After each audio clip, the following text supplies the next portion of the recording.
Agora sim, boa tarde, eu sou José Poloni, gerente do setor educacional da Controlab. Quero agradecer a presença de todos aqui, mais um encontro online.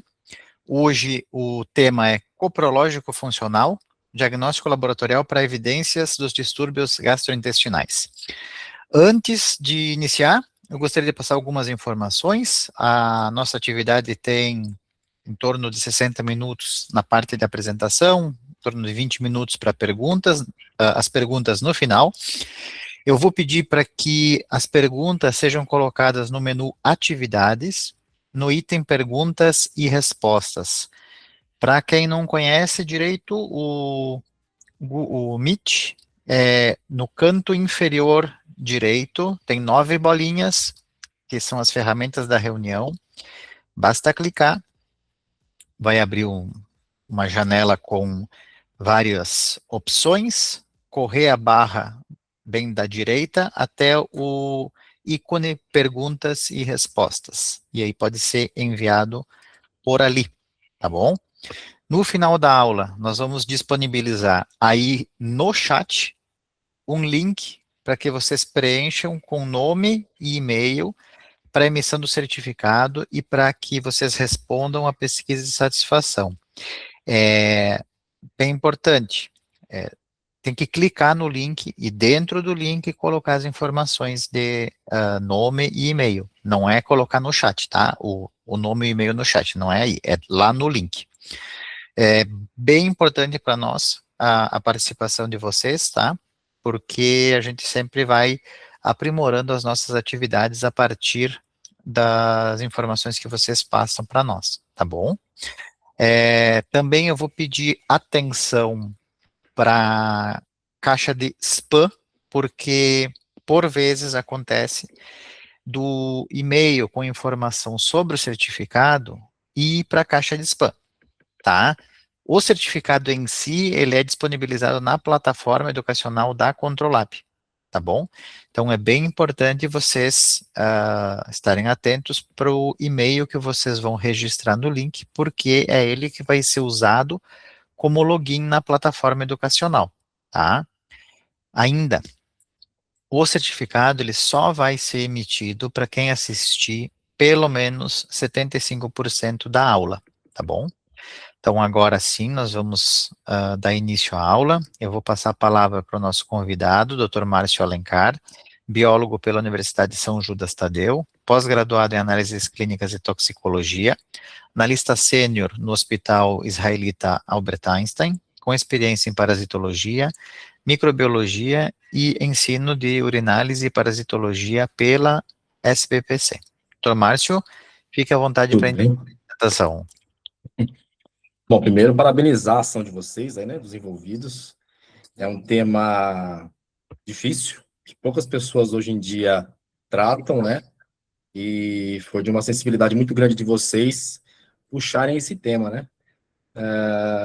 É um tema longo, então, primeiro, também agradecer pelo convite, me sinto muito honrado, né, de fazer parte de estar envolvido nesse projeto, e como é muito extenso, eu já vou começando, né, porque eu acho que 1 hora vai ser ali, cravado, tá bom? Tá Eu vou bom. compartilhar minha tela aqui, doutor. Posso já compartilhar Pode, já? pode, por favor.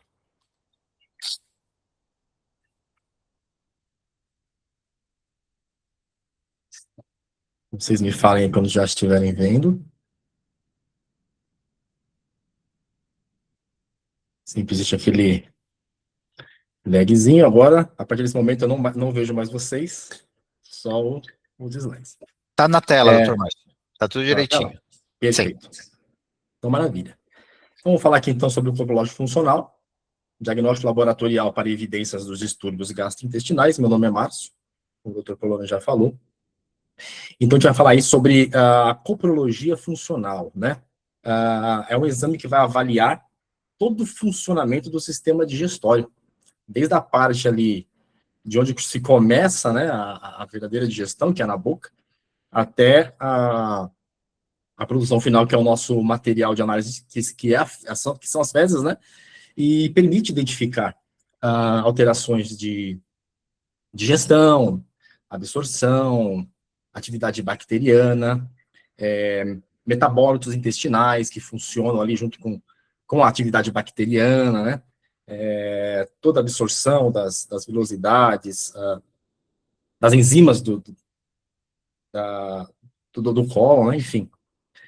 E existe um passado e um futuro, né? Para os exames de coprologia funcional. Então, existe aquela observação clássica, que era focada em macroscopia, microscopia, ácidos amoníacos, uma parte toda bioquímica envolvida, e hoje o coprológico evoluiu, né? Então, existem exames que podem avaliar processos inflamatórios, problemas pancreáticos, né? Algum desequilíbrio da microbiota, né? Uma desbiose. E esses exames novos, a elastase pancreática fecal, uma dosagem quantitativa de gordura, o pH e a presença de açúcares nas fezes, são substância redutora, né, como é conhecida, vai analisar a digestão, a absorção. Essa calprotectina, ela vai avaliar aquilo que eu falei, que são os processos, os marcadores inflamatórios, né, e o microbioma, que é um perfil de aprofundamento da fermentação das colônias, né, verificar como é que está aquela microbiota intestinal, se ela está normal, se ela está aumentada, se aquela microbiota normal ela abaixou e quem está tomando conta dessa microbiota agora são patógenos, enfim. E a calprotectina, voltando um pouco mais para falar sobre ela vai diferenciar então ali para mim para que lado que eu vou. Se ela estiver alterada, eu vou para uma retocolite, uma doença de Crohn. Se ela estiver normal, eu já vou mais para uma síndrome de intestino irritável, né? E, novamente, um padrão ouro, né, que se forma com esses novos, com essa modernidade de exames feitos, equipamentos, enfim. E a gente vai falar mais sobre isso lá para frente. E é muito bom a gente entender o funcionamento de tudo, para você entender como cada exame, né, se coloca para no final você ter um diagnóstico dado para o clínico, né, para ele chegar a uma conclusão final ali. Então, exames de gorduras fecais baixa, com elastase baixa, uma insuficiência pancreática exócrina, uma gordura fecal baixa com elastase normal, uma doença biliar ou lesão estrutural de mucosa, um pH ácido com açúcares redutores, dá uma diarreia, que é uma intolerância a carboidratos, principalmente, né, intolerância à lactose. Então, ali você deixou de absorver aqueles açúcares, e aqueles açúcares foi para onde? Vai ser fermentado para aquela microbiota que está ali. Então, quando ela vai começar a fermentar esse monte de açúcar, o que vai acontecer com o pH? O pH vai ficar cada vez mais ácido, né? E vai causar esse distúrbio aí, essa diarreia. E outros sintomas intestinais que vão estar relacionados com a proteína elevada, isso que eu já acabei falando. Além da desbiose, né? Que é está desregulado, né? Essa flora intestinal. Então, só para voltar, né? Creio que todos já sabem, então, como é que é o processo de toda a digestão. Começa na boca, com as amilases salivares. Então, você vai ter um caminho dessa alimentação por peristaltismo do esôfago para o estômago. Ali no estômago vai ter aquela intensa ação mecânica, química, ácido clorídrico agindo junto com pepsina, quebrando as macromoléculas, né? Que depois vão ali para o intestino delgado. Também já começa, com o ácido clorídrico, a matar um grande número de micro-organismos invasores, né? E o esvaziamento estomacal também, gástrico. Chegando ali na parte do duodenal, você vai ter uma bile sendo liberada, que vai emulsificar essa gordura, vai ajudar a ação das lipases que vem do suco pancreático, né? Secreção maciça, né, de amilase, enfim, amilase, lipase, proteases. Então, vão agir mais fácil graças a essa emulsificação que a bile faz. Depois disso, vai para o jejum no ilho, né, o local da digestão final, da absorção dos nutrientes, que vai ter uma ação vital, né, das enzimas de borda em escova. que é aquele que eu falei.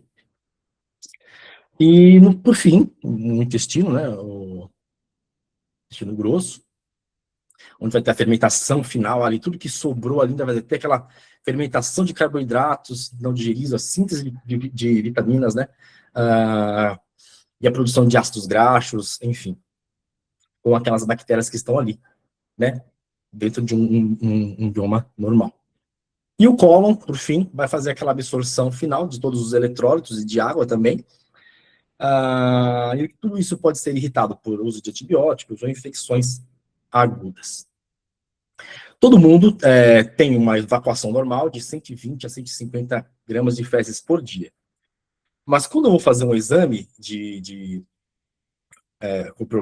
coprológico funcional, um exame de coprológico funcional, eu preciso integrar todos numa mesma alimentação, dentro de uma dieta. Essa dieta vai fazer com que essa evacuação aumente de até 230 gramas por dia. E ela é feita ou constituída de leite, lactose, para ver essa parte de lactose de gordura, né? Como nós já falamos. Então, a partir do momento que você já conhece toda a parte digestiva, ou digestória, como se fala hoje em dia, né? Da boca até o seco, você já entendeu que ali tem vários tipos de quebra de nutrientes, absorção de nutrientes, de fibras, enfim. A alteração da flora intestinal dentro do que sobrou ali daqueles alimentos, né? Então você consegue, quando você vê isso aí, entender por que uma dieta tem que ter leite, tem que ter pão e batata e aveia para carboidratos, né? Que vai avaliar a ação das amilases e o perfil da fermentação. Carne, que são proteínas intactas, ovos, proteínas e lipídios, né? E as gorduras adicionais também. Então a gente começa a nossa avaliação do coprológico funcional. A primeira etapa é a avaliação macroscópica, né? Ela já diz muita coisa para a gente, então a gente já tem como padrão ver uma consistência adequada para esse material, um teor hídrico de água para esse material. Aí eu coloquei o volume normal, né, eu já falei dessa parte aí, e coloquei uma observação que há um aumento muito grande, né, desse material quando estamos... Quando algum paciente está com esteatorreia ou má absorção, então assim, vai ter um volume muito maior, ainda mais se a pessoa estiver fazendo uma dieta. Digamos, por exemplo, que depois desse coprológico funcional, a pessoa percebeu que tem algum problema ali ligado à parte de lipídios, né? Então você pode entrar num outro exame mais específico, que é não mais a pesquisa de gordura, mas a quantificação de gordura. Então esse paciente vai ser envolvido numa dieta específica de gorduras, então assim, com certeza o intestino não vai segurar, né, aquele monte de gordura que a pessoa está absorvendo a mais, e vai ter uma evacuação bem acima do normal. E sobre a consistência, a forma, ela diz muito para a gente, porque as fezes em síbalas, que são aquelas fezes mais, parecem bolinhas, né? E elas são mais endurecidas e provém de uma constipação ou de um trânsito lento. Fezes líquidas ou pastosas são um trânsito acelerado, uma diarreia explosiva, por exemplo, né? Aquela diarreia explosiva que a amostra não chega nem a ter ação de toda a coloração da amostra, ela vem esverdeada, né? E aquele quimo esverdeado. E as heterogêneas, né? Que são amostras que vêm metade formada e metade pastosa, enfim. Ela tem, né? Uma única evacuação tem duas formas. Então, são alterações patológicas sobrepostas. E como eu falei, a visualização macroscópica é muito importante, porque a coloração das fezes já me diz muito, né, sobre esse material. Se ela é castanha, ela está ali normal, está com a presença da estercobilina, a estercobilina fez toda aquela troca, né, de processo desde a morte da apoptose da hemácia ali, que vai a proteína para o fígado e toda aquela tratação de se ligar com a vitamina, com a bilirrubina indireta, se transformar em direta, ir para o intestino, transformar em urobilinogênio, enfim, tudo isso que você já sabe, né? Então, no final, vai ter essa coloração castanha, né? As fezes claras, acinzentada, ela vai mostrar uma insuficiência biliar. Amarelada, uma síndrome de má absorção. pode estar correlacionada à presença de gorduras. O verde, como eu falei, é o trânsito muito acelerado, né? E a negra é a melena. Então, é aquele sangramento digestivo alto, que é aquela importante, onde a gente faz até a pesquisa de sangue oculto, e hoje em dia, alguns laboratórios usam o sangue oculto no lugar das proteínas, degradadas, né? Enfim. Porque tem um correlacionamento, né? As proteínas, elas servem para isso, né? Para ver se está tendo algum possível sangramento. E o sangue oculto também vai ver a mesma coisa. O odor normal a gente chama de sui generis, e daí para outras nomenclaturas é o pútrido, ácido, butírico, rançoso, né? Aquela da insuficiência pancreática, aquele cheiro, parece que está com urina, né? O pútrido parece que realmente está podre pela presença de muito leucócito. pH normal nas fezes 6,5 a 7,5. É claro que isso aqui eu estou baseando no livro do Dr. Moacir, que é um livro que serve como cabeceira para a copologia, para quem faz copologia funcional. É claro que cada laboratório pode fazer sua validação e mudar, enfim, né? É claro que isso também tem que depender da idade do paciente, se é uma criança, se não é, mas eu pus uma geral para a gente. Algo que nos causa muita dúvida quando a gente vai fazer o exame macroscópico é diferenciar, né, os alimentos de muco, a presença de cenoura, de batata, né? A cenoura talvez seja mais fácil, porque aquela cor alaranjada já define bem. E existe a técnica do bastão de vidro, né? Ou você pode usar outro tipo de material para ver a intensidade do material, né? Se ele se desintegra, se ele se esfarela, se ele vai ser puxado como um muco, né? Se ele vai apenas virar entre aspas, um purê, né? Quando você amassar ele. Então, a presença de resíduos versus muco, a gente usa esse teste de pegar algum material, um bastão, por exemplo, e macerar esse material. Se ele virar um purê, é óbvio que vai ser uma batata ou uma cenoura, e aí você pode diferenciar pela coloração que você está vendo ali. Não é normal ter nem cenoura, nem esse no material fecal. Ele deveria ter sido digerido, né, absorvido. E o muco, ele tem aquela formação pegajosa, né, de elástico, né, como se fosse um chiclete, né. E tem um tecido conjuntivo também. Eu geralmente, quando eu vou passar para alguém, quando eu estou ensinando ou passando a rotina para alguém, treinando, ele parece muito com aquela... como é que eu posso dizer? Flóculos brancos, né? Ele é gelatinoso. Parece cartilagem de ossinho de frango, né? Então, assim, ele tem essa característica, ele é mais gelatinoso e ele é bem mais firme do que o muco, tá bom? Então, você pode ter, assim, às vezes, pode ter uma dificuldade de diferenciação entre o muco e o tecido conjuntivo. Então, o tecido conjuntivo ele é mais firme, né, que o muco. Então, ele é um marcador direto de insuficiência gástrica, deficiência do ácido clorídrico ali no estômago. O muco tem localização indicada de origem, envolvendo o bolo fecal, né? Origem colônica, e misturado com as fezes do intestino delgado. E a gente observa colites e mixorreia. Sangue pus, eu já falei um pouco sobre ele, né? Mas a coloração indica a altura da lesão. Se for uma lesão mais alta, é aquela cor de melena, né? Aquela cor mais escura, chega a ser preta, né? Parecendo, ela é preta mesmo. Então, quando a gente recebe uma amostra muito preta, que tem escrito de sangue oculto, a gente já sabe mais ou menos que aquilo lá vai dar positivo para sangue oculto. E as mais baixas, que pode referir hemorroidas ou fissuras, né? Por uma amostra mais seca, né?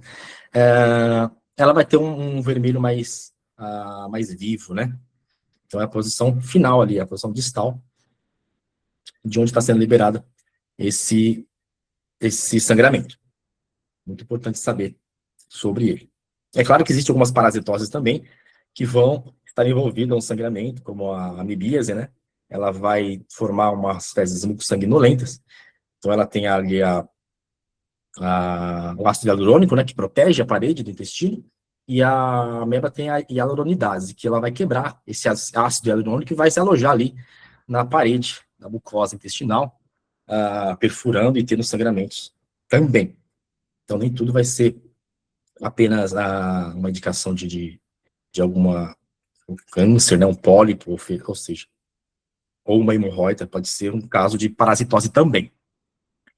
A lâmina direta, que a gente faz para observação de leucócitos, é claro que cada laboratório monta o seu perfil de coprológico, né? Então, você pode ter um coprológico que eu vou chamar de tradicional, que é aquele que eu falei que faz a macro, a micro, os ácidos amoníacos, a parte toda aquela parte química, né? Para identificar sangramentos, enfim, proteínas, né? E eu vou ter essa mais moderna. E eu posso também juntar as duas, que seria o mais adequado, né? Já falei sobre muco. Critério de escamação de mucosa, ela tem um significado patológico em pequenas quantidades. Não tem, né? Aliás, não tem significado patológico em pequenas quantidades. E aí, nós já falamos da macro, vamos falar da microscopia, né? A microscopia, quem faz microscopia de coprologia funcional é um excelente parasitologista, né? Porque você vai não só conhecer o que é um parasita, como o que não é também. Então, ali a gente vai identificar todos os tipos de carboidratos, todos os tipos de proteínas, se é uma fibra bem digerida, se é uma fibra mal digerida.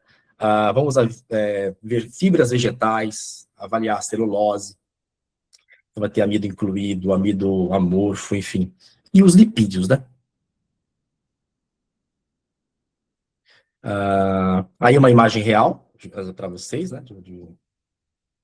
De um amido, ali tem carotina, né? Que geralmente vem da cenoura, incluída ali nessa celulose, né?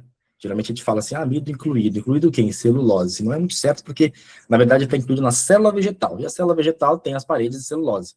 Então, só um adendinho.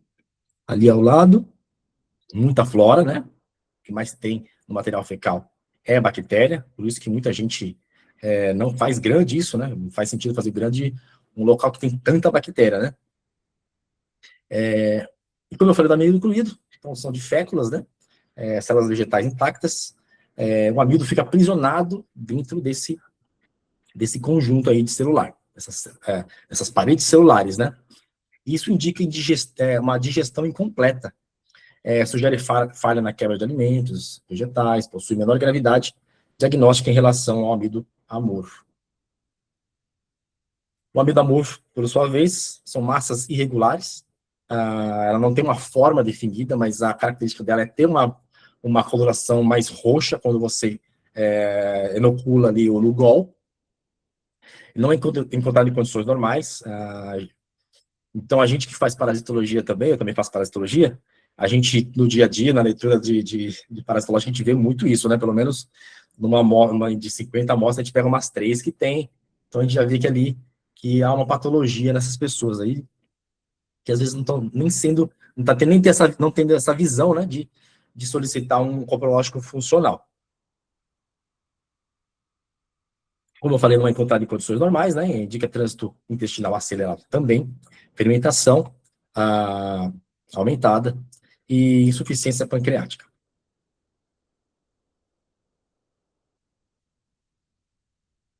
Tirei uma foto aí também para vocês verem, o amido amorfo, né, então ela tem essa cor mais roxa.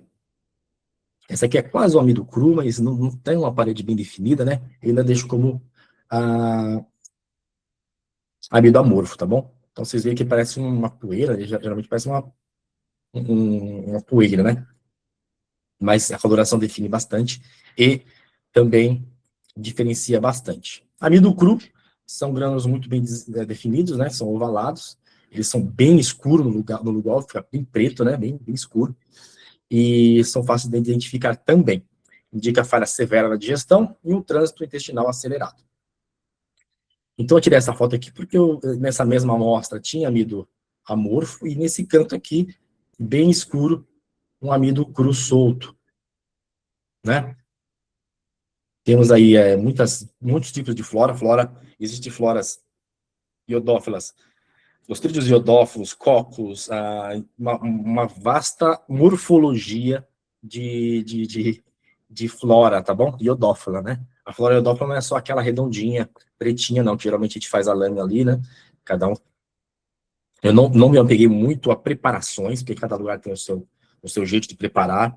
Existem locais que fazem a observação da flora, a flora iodófila, em Lugol, lamínula, tem pessoas que pegam o material fecal e faz um esfregaço em círculo, uma lâmina, cora ali por um tempo com iodo, deixa o iodo ali agindo por um tempo, e vai ler sobre imersão. É claro que tem que ser uma lâmina mais fina, não pode ser muito grossa, para que eu tenha a transparência também de visualização na minha microscopia, tá bom?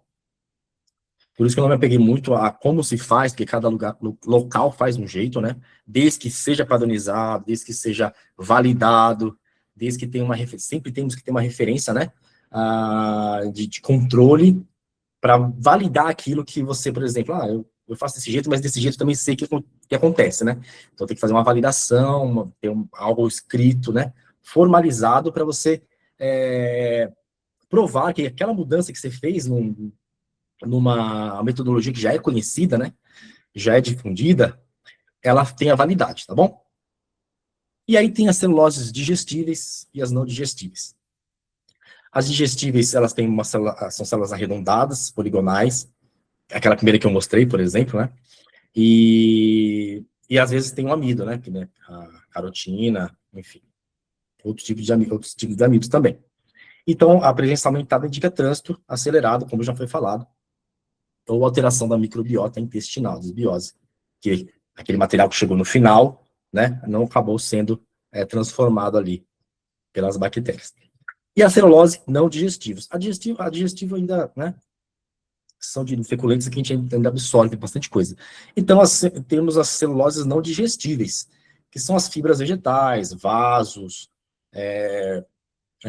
piles, né? Eu trouxe uma foto de um pile para mostrar para vocês, uma falha aqui, tá passando, de um pile. E propositalmente eu coloquei porque ele parece muito um estrongiloide. Então, assim, nem tudo que a gente vê no material fecal, para quem faz parasitologia, é um parasita. Às vezes pode ser uma estrutura ali né, um artefato. E esse artefato, às vezes, pode não ter tanta importância no parasitológico, mas no copológico funcional tem importância, né? Não esse caso de vegetais não digeríveis ou indigeríveis, né? Isso não tem tanta importância, porque eles não vão ser absorvidos, né? Mas apenas para identificação. Se você não sabe identificar isso aí, você pode liberar um exame errado. E eu deixei também, porque estrongiloides é também um parasita que vai causar uma má absorção, né? Então, ele pode causar uma má absorção, assim como outros parasitas também. Mais para frente a gente vai falar sobre eles. O gradiente de degradação muscular. Então, assim, a fibra muscular, ela é observada no material fecal também, e ali a gente consegue ver se esse material, se esse resultado final do material fecal para análise da copológica funcional, ele está trazendo uma amostra de fibras que está sendo mal mastigada, né? Se ela tem algum problema de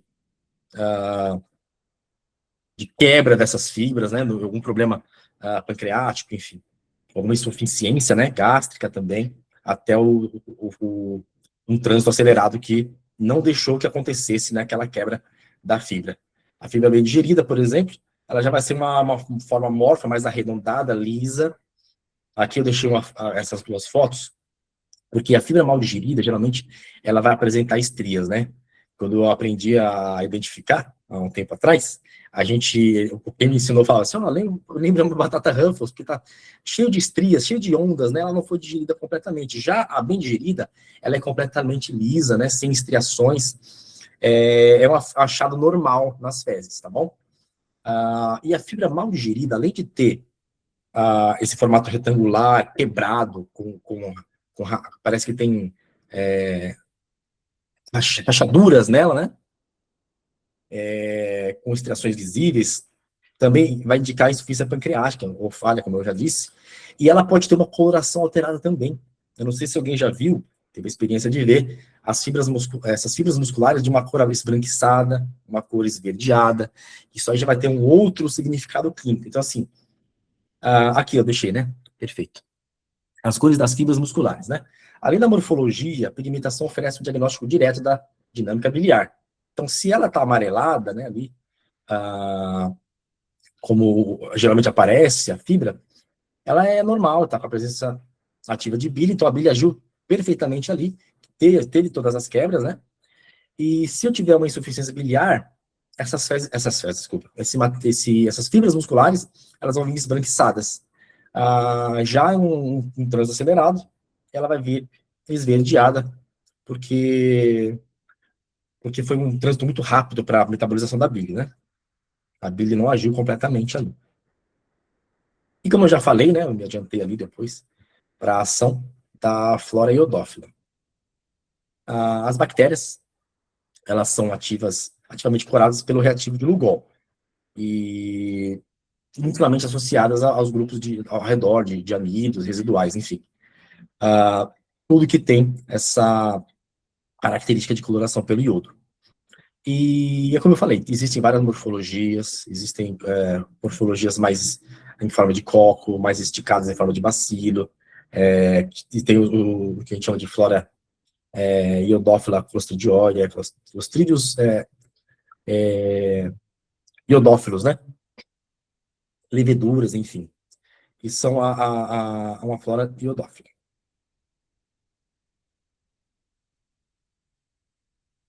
Então, uma matriz de síntese diagnóstica funcional.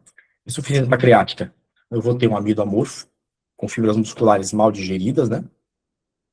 A hipocloridia, que é a disfunção gástrica, porque você não teve ali o extravasamento do ácido clorídrico suficiente, né, para quebrar as macromoléculas ali, então os feixes musculares agrupados presentes, há fibras musculares mal digeridas, e quando vai cair ali dentro do duodeno, para ter toda a ação a mais da bile e do suco pancreático, acaba não conseguindo, né, fazer o trabalho sozinho, porque houve essa ausência essa hipocloridia.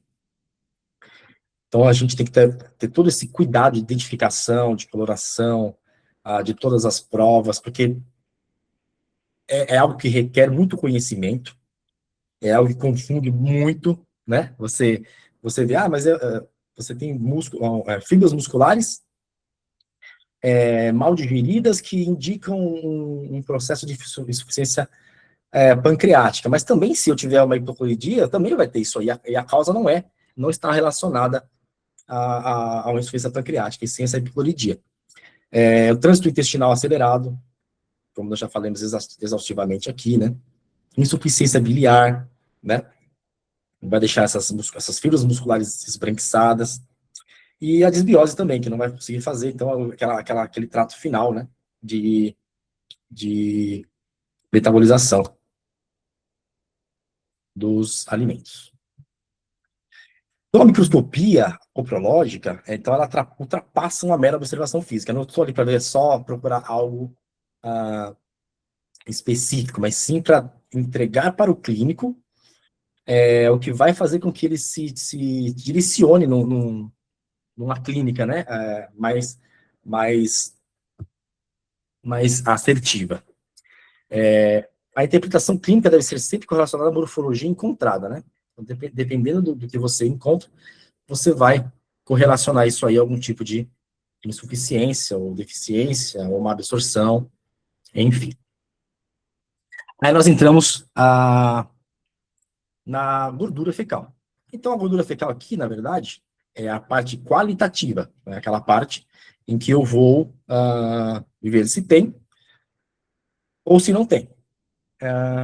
E também existem dois tipos de avaliação para isso, tá bom? Existem laboratórios que vão ali falar, olha, tem gordura presente ou tem gordura ausente. E tem alguns trabalhos, mas não tão recentes, mas assim, modifica esse tipo de visão de presente e ausente, positivo ou negativo, que é uma visão de uma semi-quantificação de gotículas, né?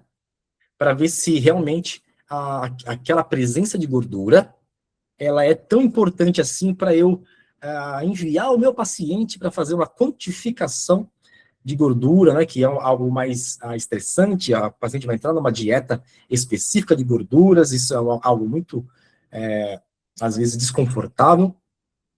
Então, alguns locais já seguem um outro parâmetro, que é a quantificação dessa gordura. Então, fizeram trabalhos específicos de quantificação na lâmina qualitativa, ou pesquisa de gordura, para a quantificação. Nem sempre, quando eu tenho presença de gordura, eu quero dizer alguma coisa. Eu posso ter presença de gordura nas minhas fezes sem ter uma esteatorreia, né? Então, até 60 gotículas por campo, high power field, que seria de 40, né? A objetiva de 40. Se na objetiva de 40 tiver mais de 40 gotículas por campo, aí, desculpa, mais de 60 gotículas de gordura por campo, aí isso é uma amostra mais representativa, que vai bater mais ali com uma esteatorreia quando o paciente for levado para uma quantificação de gordura, tá bom? Uma gordura quantificada. É claro que cada laboratório tem o seu jeito de agir, tem laboratórios que não querem esperar, né, saber se realmente é isso, se não é, se tem 40, se tem 60, já vai liberar e já mandar o paciente já de uma maneira cuidadosa, né, cuidado desse paciente, não vou perder tempo, né, vamos mandar ele para uma quantificação. Mas existem trabalhos também que tratam a gordura como normal e aumentada, né, ao invés de negativa e positiva. Então, normal, até 59 gotículas por campo, em um maior aumento, sem ser imersão, é claro, no maior aumento de objetiva, eu considero normal. De 60 para cima, eu já considero aumentada, e aí sim tem um valor significativo clínico maior ainda do que a outra metodologia. Eu falei 40, mas 40 é para sabão, né? Se depois daquele processo que a gente faz de colocar a lamina e o Sudan 3 a 1%, o Sudan 4, enfim, né? Aí o Red, cada um vai usar também um tipo de coloração que ele acha mais adequada. Eu prefiro o Sudan 3, tá bom? E depois disso eu vou colocar ali o ácido acético, vou ferver essa lâmina, né, com isqueiro.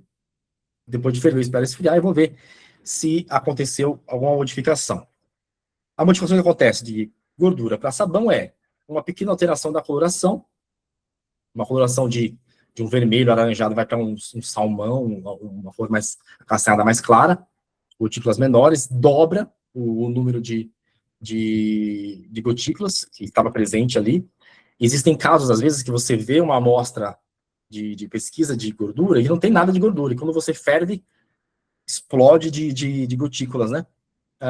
E, na verdade, vai estar mais ligado à deficiência biliar, está bem ligado à deficiência biliar, então, porque se eu não vi gordura, evidenciaria uma insuficiência pancreática, né? Então, ali, a bile fez a emulsão, o suco pancreático foi derramado ali no delgado, e ele não conseguiu fazer o trabalho dele, então é uma insuficiência pancreática. Se não houve gordura e tem a presença de ácidos graxos ou sabão, aí já é uma alteração severa de absorção intestinal ou deficiência biliar, não a pancreática. Eu preciso, né? Precisa dessa emulsão da bile para que o suco pancreático também consiga agir ali, tá bom? Aí eu coloquei mais umas informações importantes aqui. O ácido graxo são agulhas pequenas, ela parece bastante com o cristal de Charcot, só que o cristal de Charcot é muito grande, ele seria um Charcot ali do tamanho de uma 3 vezes o tamanho de uma bactéria, né? Então, são bem pequenininhos, indicam insuficiência biliar, enterites, e ele vai aparecer depois dessa fervura aí do ácido acético. Os sabões também vão aparecer depois da fervura e indicam o distúrbio da digestão lipídica, normalmente ausente nas fezes. O sarcolate eu coloquei aqui também, então eles são maiores, vai estar mais ligado a processos alérgicos, e infecções parasitárias. Existem pessoas que defendem que a presença de Charcot-Lyda não está ligada a infecções parasitárias e outras pessoas que defendem essa tese de que está ligada a infecções parasitárias também, mas são viés de cada um, né, de cada trabalho. Eu, particularmente, acredito que o Charcot-Lyda está ligado também à infecção parasitária, porque muitas vezes que eu acho um parasita, ele está presente ali também, né? Outros achados, cristais de oxalato de cálcio, fosfato amoníaco, colesterol, completam o perfil de sedimento, e muitas vezes esses achados podem ser só de alimentação, né? Aí eu vou dar uma dica, né? Me desculpe aqui que eu não coloquei o nome dele, acabei esquecendo. Eu não sei se vocês conhecem o famoso ou o esquecido Urbanorum, né, SP. Urbanorum SP, muitas pessoas dizem que é um parasita. Eu não considero, porque até hoje eu não conheço nenhum trabalho que foi sequenciado realmente ele como um parasita. Foi só uma publicação que teve, mas da mesma maneira a gente respeita, né, todo o trabalho científico. Tem quem libere, tem quem não libere. Se a pessoa tem algum problema que não está sendo diagnosticado ali, que não está sendo reconhecido, ele está presente, eu não sei, né? Mas o que eu quero te dizer com isso? Depois de falar sobre gordura fecal. Opa, perdão, deixa eu voltar ali. Depois de falar sobre gordura fecal, o que eu quero falar sobre ele? Vocês veem que ele é uma estrutura arredondada, ele parece ter uma casca, um envoltório, né, em forma de casca, mas esse envoltório não é muito forte. Qualquer apertada de lamínula, entre lâmina e lamínula, você vai estourar ela, e vão sair esses corpos aí. Esses corpos, eles têm muita afinidade ao Sudã. O Sudã, ele é apolar, e a gordura é apolar. Então, os dois vão se ligar, e vai ter essa coloração avermelhada na gordura, né? E o que acaba não acontecendo. Então, você põe um Sudã, que é completamente vermelho, e você vê que muitos amigos não têm afinidade, não coram, né? Porque a estrutura do Sudã é apolar, justamente para casar com a gotícula de gordura. Então, é muito importante, quando vocês forem liberar um material com gordura positiva, nossa, está com muita gordura positiva, verificar se não tem essa estrutura aí que o pessoal chama de Urbanorum. Porque essa estrutura, depois de solta, ela forma várias gotículas pela lâmina toda, e essas gotículas, que são essas massas aqui, né? Que eles chamam de ameba, né? Algumas pessoas chamam de ameba, ele tem afinidade ao lugar também. Então, você pode liberar um falso positivo para a gordura, se tiver presença de Urbanorum. Quais são os parasitas de importância desabsortiva, né? Que não deixam a gente absorver ali. Então, como eu falei, o coprológico funcional, ele é tão rico em informação para o clínico, que tanto o tradicional quanto os modernos, né, que a gente chama de um pack de exames, que podem substituir, entre aspas, porque eu acho que não substitui, tá bom? Que podem substituir o tradicional. Desses novos, que geralmente pode ser um sangue oculto que vai tomar o lugar de uma proteína degradada ou de uma proteína total, uma calprotectina que vai ver uma inflamação no lugar ali de outras reações químicas, né, de ácidos amoníacos, enfim. Uma elastase pancreática que vai ver a função pancreática ali. O bom seria que, claro que depende muito de um valor para o paciente, é claro que envolve muita coisa, se o plano de saúde vai liberar, então. Mas o perfil bom seria isso, né? E voltando em parasitas, quais são os parasitas que têm importância? Dentro de tudo isso que eu faço, é bom ter um parasitológico também, dentro do coprológico funcional. Porque a giardia, ela forra completamente o duodeno, né? Então, as vilosidades intestinais que estão ali, né, absorvendo, fazendo absorção de todos os nutrientes, ela acaba sendo tomada completamente por giardes, que se fixam ali, né, pelos ductos subtoriais, e não vai ter mais absorção de nada ali. Vai passar tudo direto, gordura, enfim. lactose, então pode causar diarreia, porque ela pode forrar completamente. Então, é um parasita muito importante na compreensão de uma má absorção intestinal. Uhum. Cadê minha setinha aqui? Perfeito. Deixa eu ver aqui.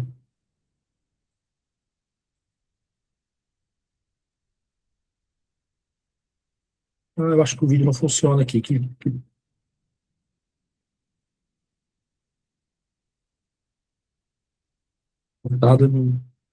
Bom, é um vídeo que ia mostrar para vocês, né, uma lâmina com giardia. Desculpem aí. E aqui é uma coloração funcionou agora. Uma coloração tricromática, que é onde eu tenho uma forma vegetativa de giardia e um cisto de giardia. Outro parasita muito importante de má absorção são os coccídeos, né? Qual que é o ciclo do coccídeo? Ele pegar aqueles esporos, né? E se difundirem nas células duodenais, ali, intestinais, né? Então vai ter uma inflamação, as velocidades duodenais vão se retrair e não vai ter uma absorção muito boa. Muitas pessoas dizem que não dá para ver criptosporídeo em lâmina com o Lugol, a lâmina do Lugol, mas geralmente, realmente, eles não têm afinidade ao Lugol, mas eles têm uma formação arredondada, e quando você mexe no micrômetro, são essas estruturas aqui, tá bom? Arredondadinhas, incolores, porque não tem afinidade. Os coccídeos não têm afinidade ao Lugol. Por isso que geralmente a gente vai para uma outra metodologia, que é o Zionilson modificado, onde a coloração dessas estruturas vermelhadas que é o criptosporídeo, ou pode ser também ciclóspora.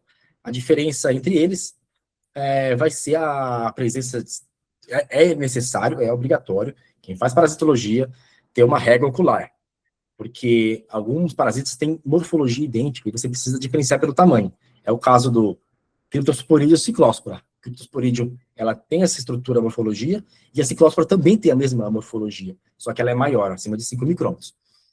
E aí, aqui está funcionando, muito bom. Olha só que maravilha, né? Aí, se eu não tivesse muito conhecimento para parasitologia, eu já ia falar que isso aí é um ascaris, mas é um amido incluído, né? Você consegue ver direitinho, né? A celulose em volta, um amido incluído. Aí eu vou rodando essa lâmina, ali vai uma fibra mal digerida, né? Tá vendo? Aqui uma fibra mal digerida. Uma fibra bem digerida, tá vendo? Mais lisa.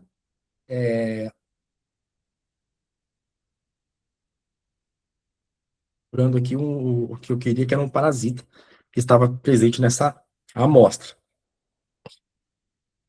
Aqui está ele, né? Oval, com seu osporo dentro. É a cistoisóspora, né? Hoje em dia é a antiga isóspora belli, agora cistoisóspora belli.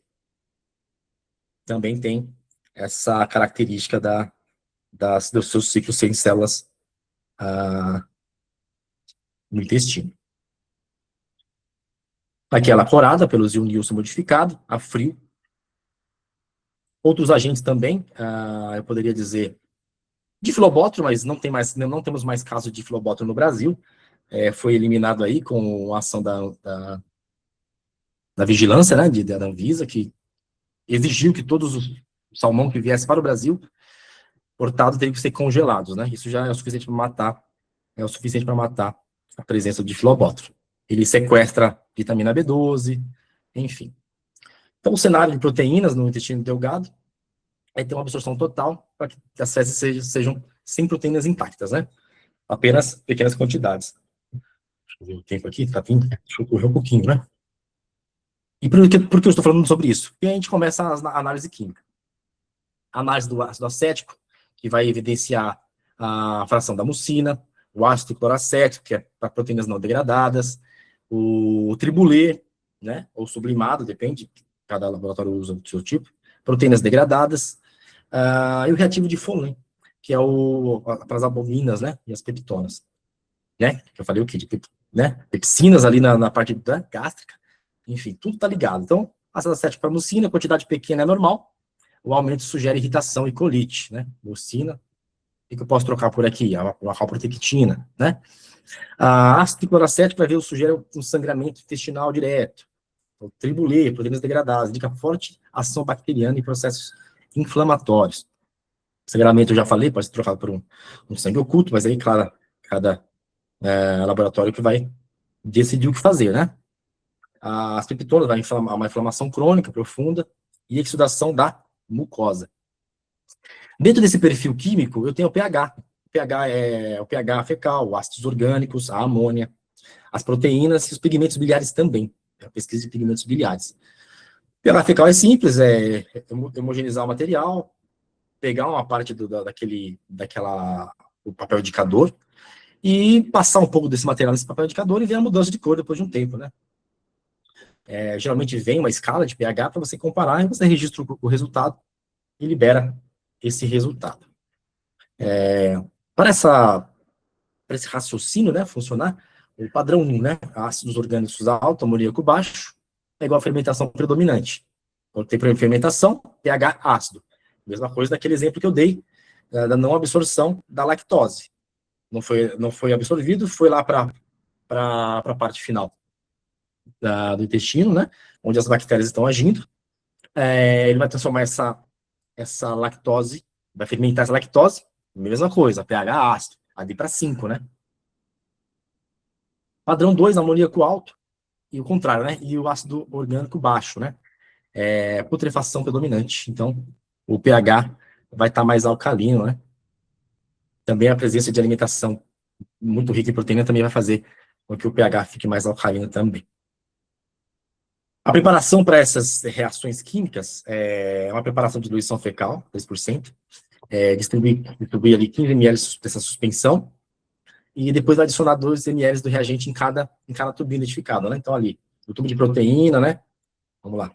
No tubo de proteína, eu vou colocar lá o ácido cloracético, o tribulê, o folim, o ácido acético, e depois eu venho com o material que eu tenho ali, os 15 ml, e coloco nesse material.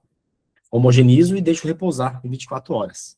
De novo, tem laboratórios que não esperam 24 horas, esperam menos, precisa validação, né? Tudo precisa validação, tudo tem que ter um controle de qualidade em que você fale e comprove que você diminuir para 12 funciona, que você diminuir para 18 funciona, enfim. E depois você vai avaliar essa precipitação visual em cruzes, tá bom? A padronização semi-quantitativa é de uma cruz para poucos, raramente encontrados, né? Aproximadamente um por canto. Ou flutuação, também a mesma coisa. Ou turvação, turbidez, ou alteração de cor. 2 para moderados, 3 para numerosos e 4 para abundantes. Pigmentos biliares, a preparação suspensão fecal. Esse aqui eu deixei a técnica que ela é universal. Adiciona biclorato de mercúrio e homogeniza. Prepara titulações para dosagem de ácidos orgânicos, 25 ml do filtrado fecal, neutraliza com HCl, corrige esse fator com NaOH e adiciona 5 ml de tropeolina.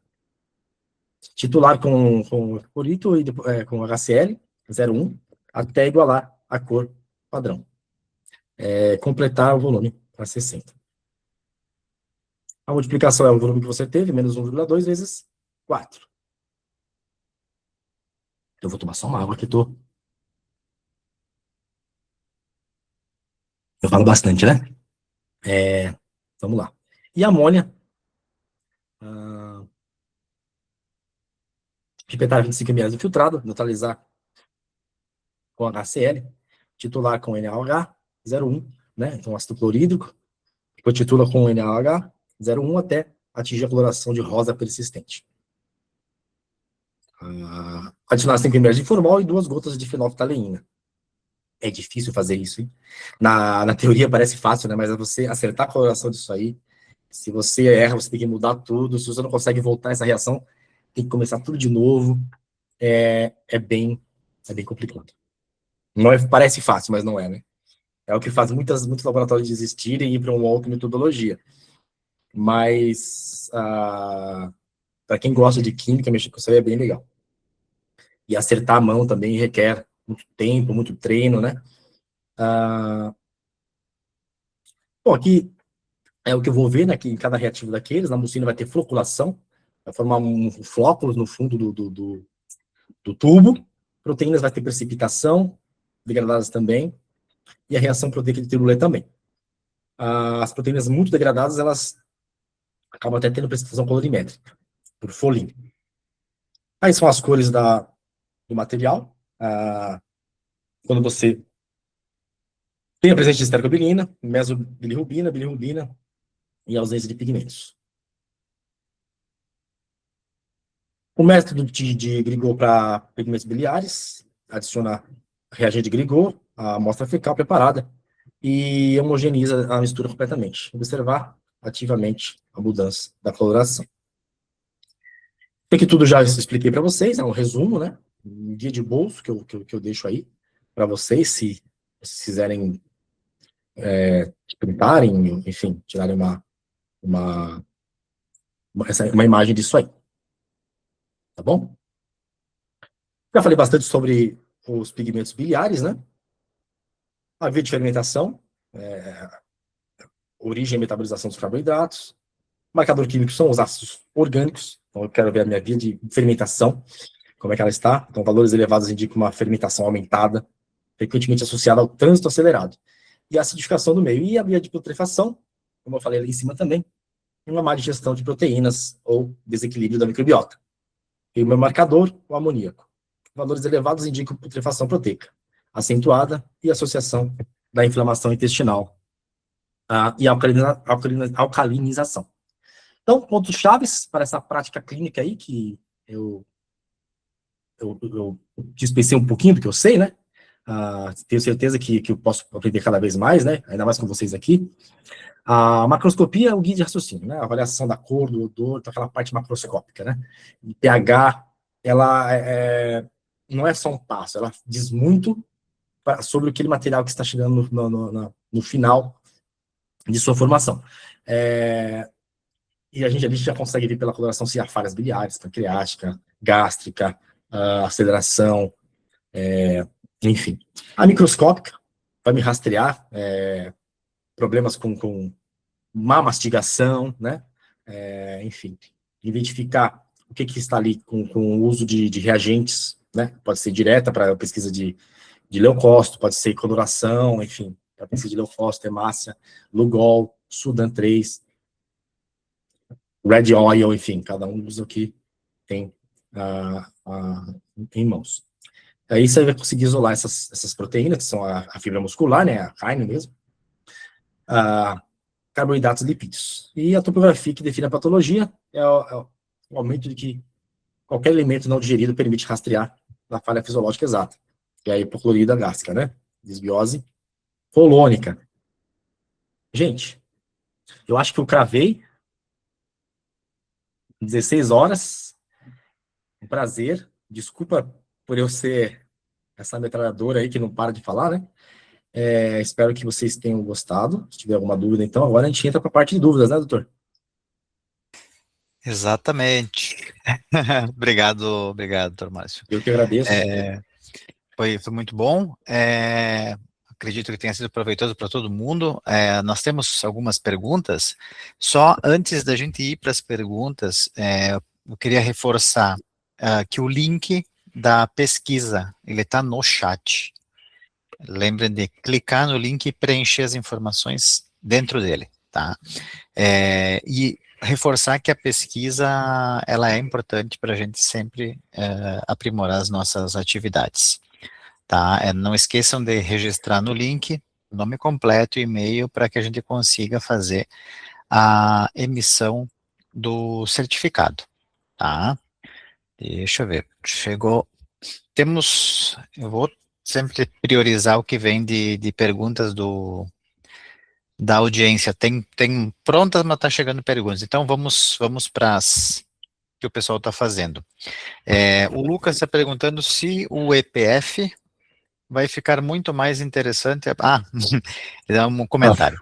O EPF vai ficar muito mais interessante a partir de hoje. Ele agradece pela aula.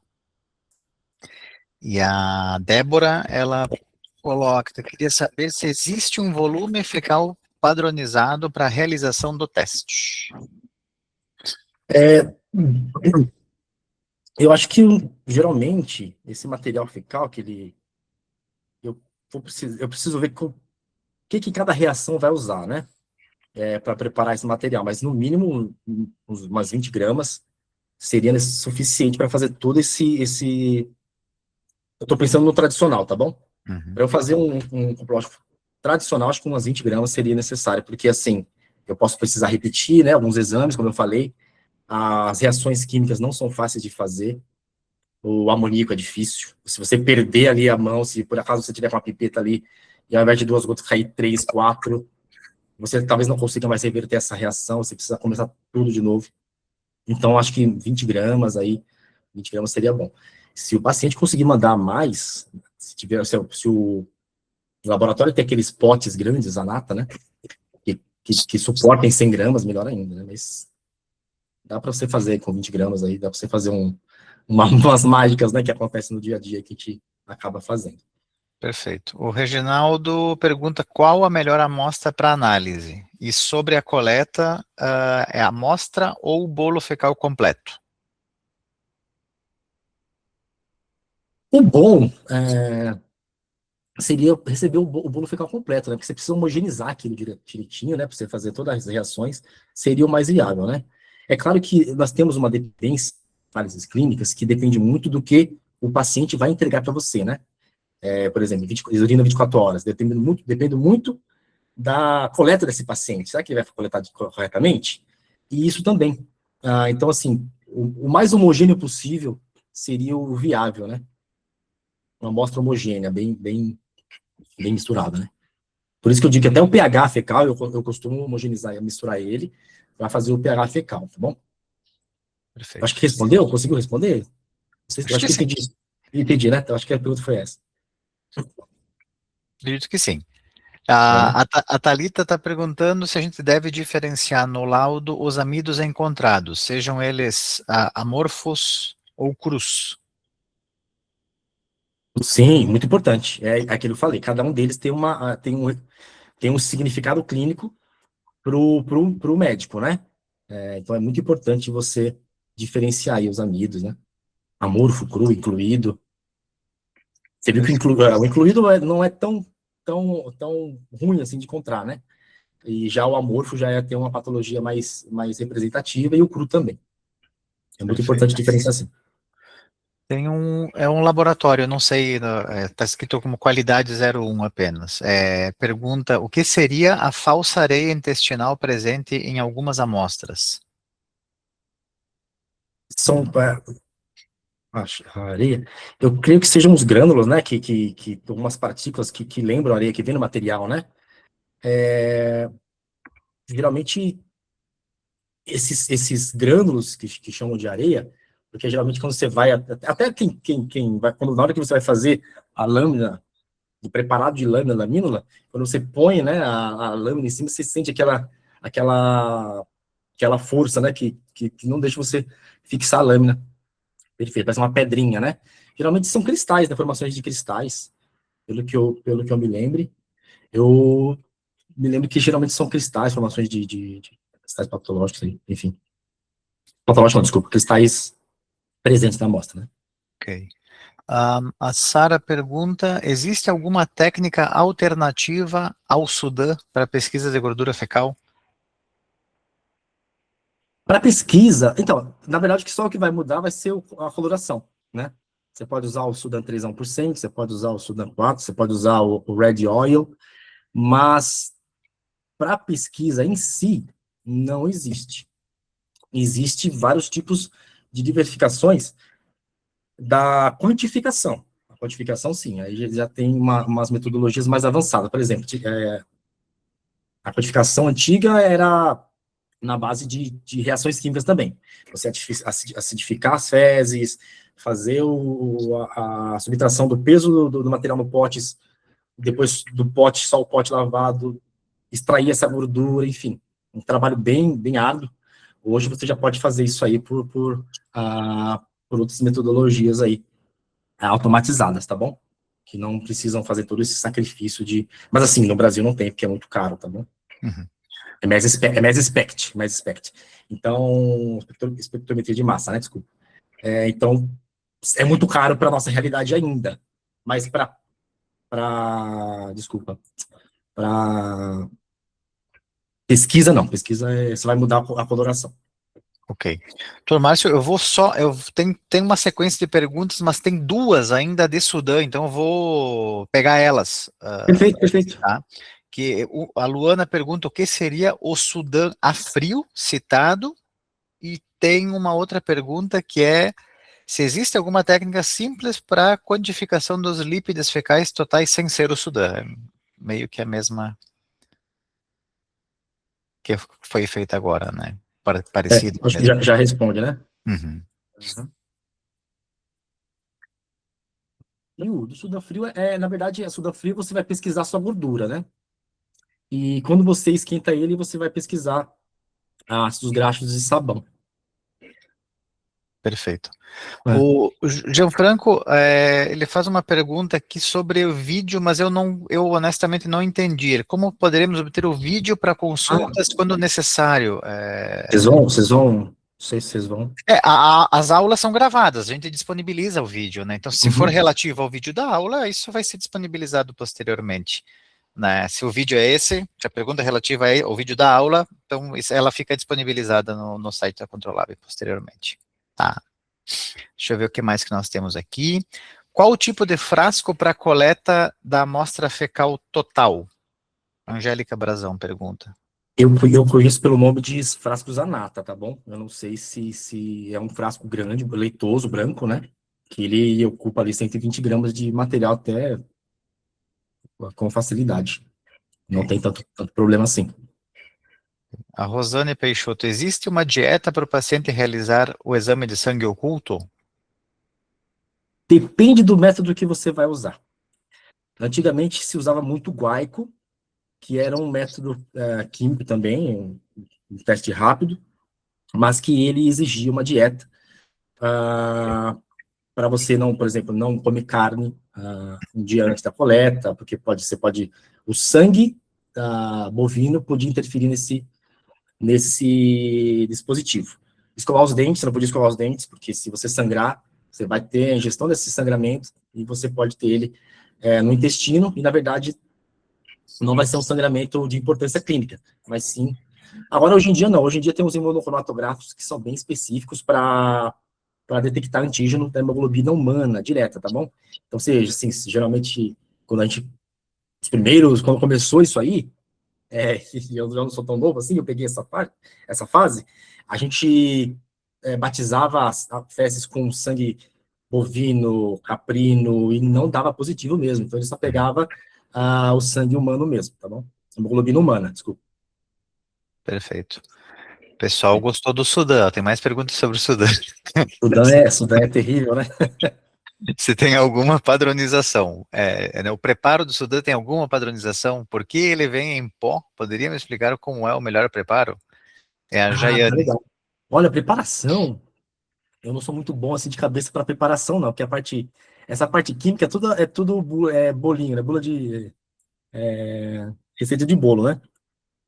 E geralmente você vai só pegar esse pó, e isso é ruim também, porque você precisa de uma padronização química do resultado final. Você consegue dizer para mim qual que é o resultado final dessa solução?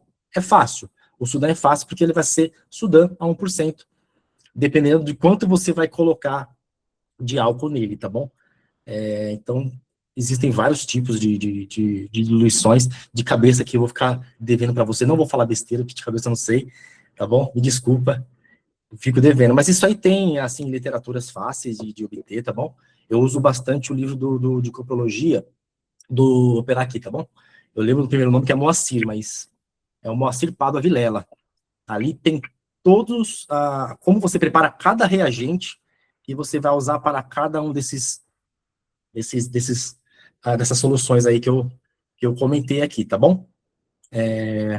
Fico nessa dívida aí com você. Perfeito. Daniel Fabris. No coprológico funcional, qual o objetivo de olhar para as bactérias, sendo que são abundantes nas fezes? Então, é ver aquela desbiose, se eu vou ter um processo fermentativo. Por exemplo, quando eu vejo um material de uma lâmina, né, de flora iodófila, eu consigo ver se ali tem muito, se não tem, né? E isso vai bater como o resultado ali do ácido amoníaco. Se o amoníaco estiver alto, se o ácido estiver baixo, vai bater ali com o meu achado. Então, assim, para verificar se há um equilíbrio digestivo no intestino, desculpa, qualquer coisa que reflita, né, essa microbiota intestinal. É sempre um exame a mais. Dá para ser substituído?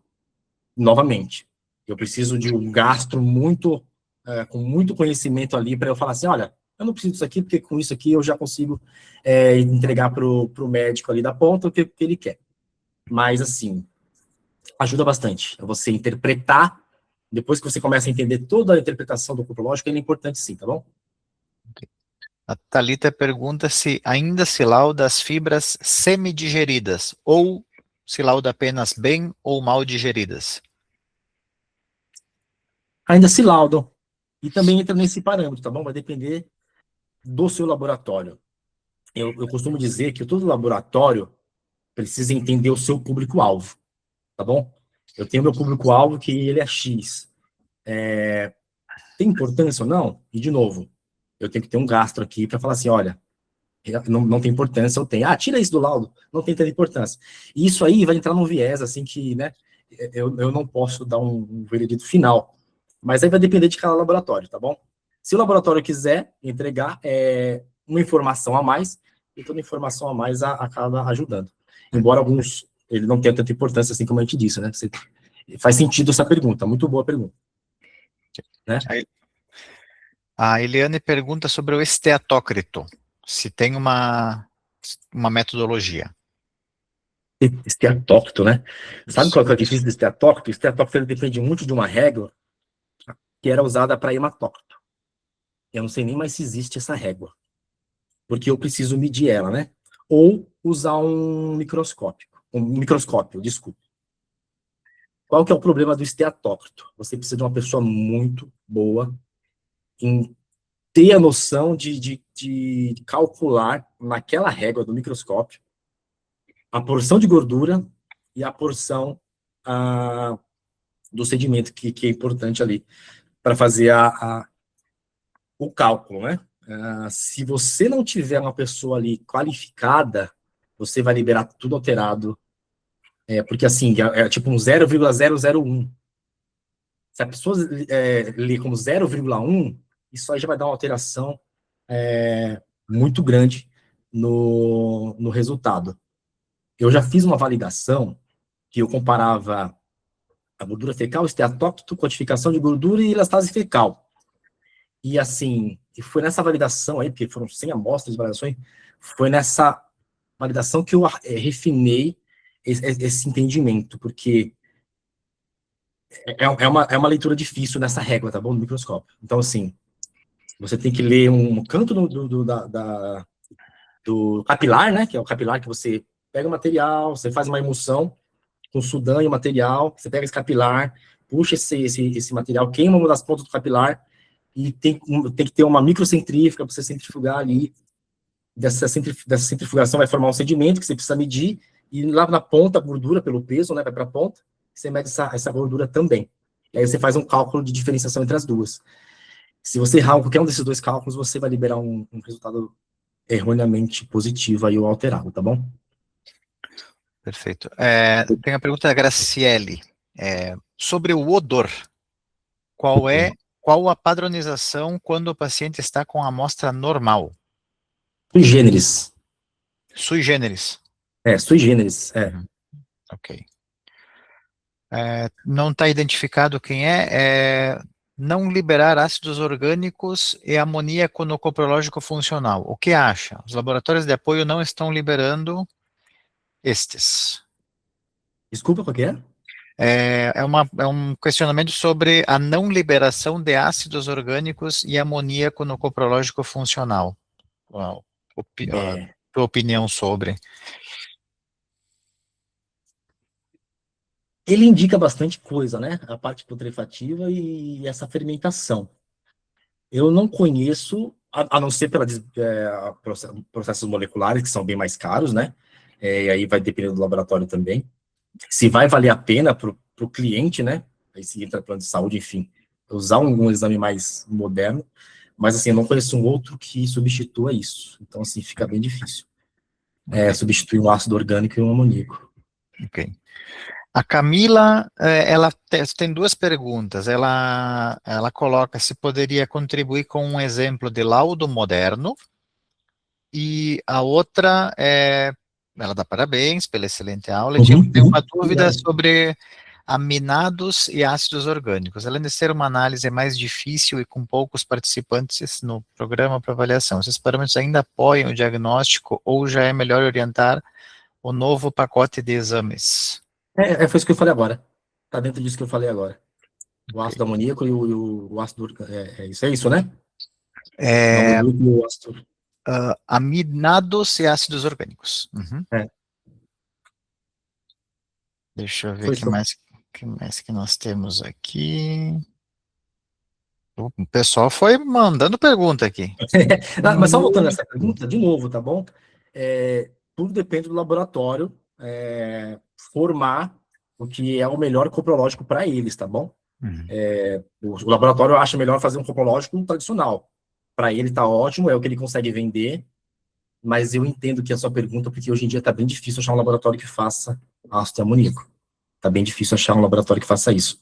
Justamente por ser difícil acertar a mão, e pelo espaço físico, que depende de tanta vidraria, de tanta coisa, né? Uhum.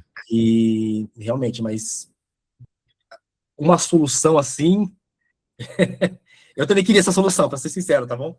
Eu tô procurando ela também. Se um dia eu achar, eu não sei se eu consigo compartilhar com você, mas tem meu e-mail aí, eu com certeza vai aparecer isso aí em algum lugar, tá bom? Perfeito. Tem uma pergunta identificada como nefrologia. Coloca o seguinte: tem algumas amostras que, ao entrar em contato com o Lugol, ficam totalmente escuras, dificultando a identificação dos elementos. O que ocasiona isso? É amido, né? Então nós temos dois tipos de amido. Um amido de batata e o amido de mandioca, por exemplo. O amido de mandioca ele é muito rico em amilopectina. A amilopectina ela vai corar muito mais forte do que o amido normal, que é o de batata, por exemplo, na lâmina do Lugol. Então, geralmente fica aquela coloração preta, né? Ou o uso de bário, bismuto, que não é adequado, por exemplo, para você fazer esses exames, né? Então, assim, geralmente quando você vai fazer o exame, fala assim, não fazer uso de medicação à base de bário e bismuto.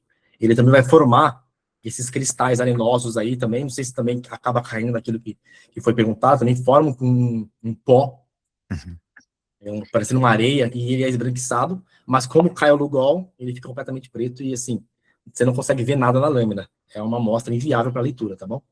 Perfeito. Casa um pouco com o que a Joyce pergunta aqui: medicamentos podem interferir em relação à gordura fecal? E acho que tinha mais alguma coisa, peraí, deixa eu ver. Ah, se é importante relatar os cristais que aparecem nas fezes. Aí é o Marcelo que pergunta. Eu não é tão patológico, né? Os cristais, eles, na maioria das vezes, são derivados de alimentação, mas é importante sim. Em alguns casos é importante você relatar isso sim. Ok.